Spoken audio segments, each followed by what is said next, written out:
part 5 of turning my Japanese 4x4 import van into a tiny home that can help me survive the Canadian winter. If you're new around here, my name is Joe, and after leaving my job in the UK and flying to North America to solo travel, I bought a 25-year-old car that I lived in for 250 days, but it decided to give up on me after my trip to Alaska was at an end. That's why I bought this 4x4 Japanese import van, which is right-hand drive, but I'm already getting used to it. I'm doing all of this in the pursuit of learning more survival skills, how to survive on my own, and just to see more of the world in general. I'll be doing this as I move around the US and Canada. I've already been up to Alaska, back down to Washington, and done much of BC. So I've still got loads more to go and loads to learn, so follow along and learn with me. In this episode, as you can see, I'm building the frame for a custom cabinet or storage for my Mitsubishi Delica L400 camper conversion. I start off by building the frame, which I've sped up the footage here so you can see how it comes together. It was quite random. Unfortunately, I didn't have any metal right angle brackets or anything like that, so it's not perfectly square, but as you can see, I made my calculations as best as I could. You might be wondering, why am I in this workshop and how do I have access to it? Living on the road, it's definitely hard building stuff like this, but a quick search on Google will help you find any local community workshop. You might have to pay a subscription, but trust me, if you're in the same boat as me, it's worth it.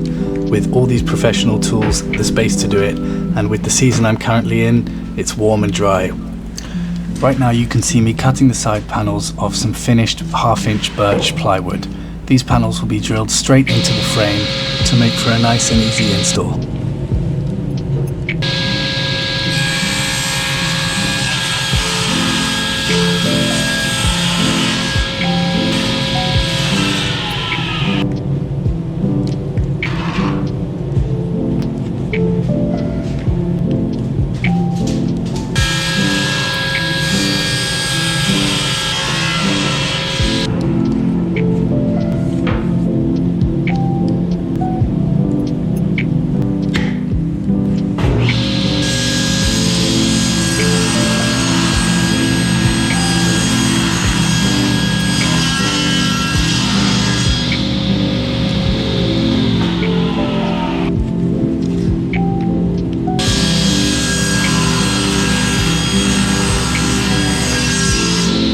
After all the panels were cut and ready, I took them over to the frame to install.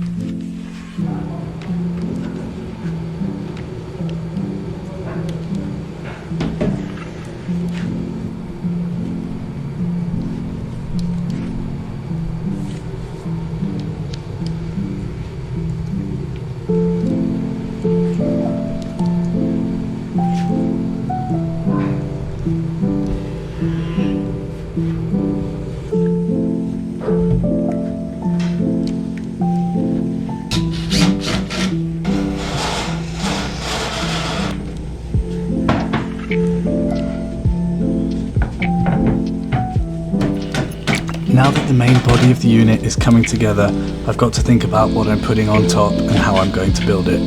Much like what I've just done, it's definitely going to need some side panels and another frame. So I got some help from John, or Santa Claus, as you can see. Yeah, no, change it.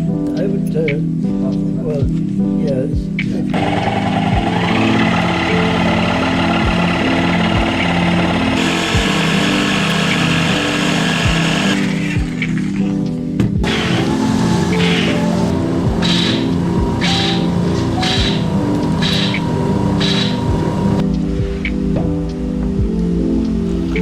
Figuring out how it goes together and seeing it for the first time is always fun.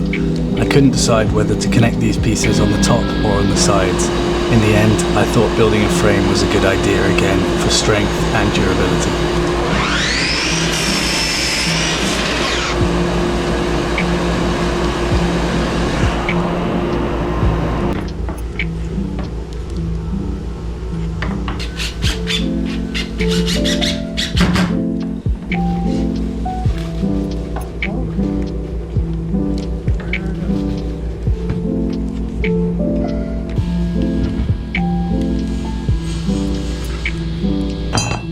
reason this piece on the top will be overhanging is I will attach a bracket so that kitchen roll can hang from the underside of it and be pulled off.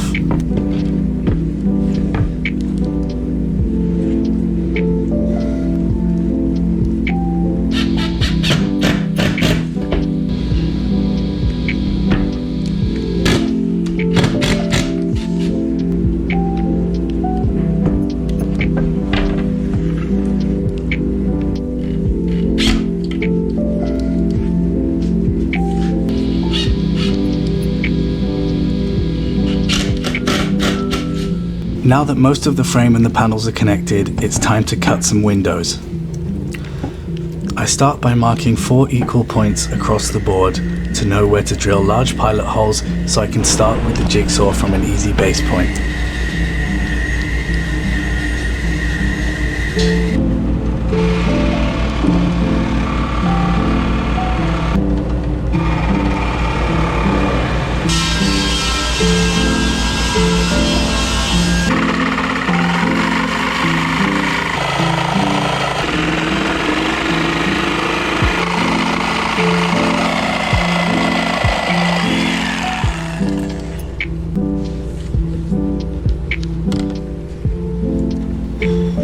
Once the window is fully cut, I need to give it a light sand for a smooth finish, ready for a normal piece of furniture.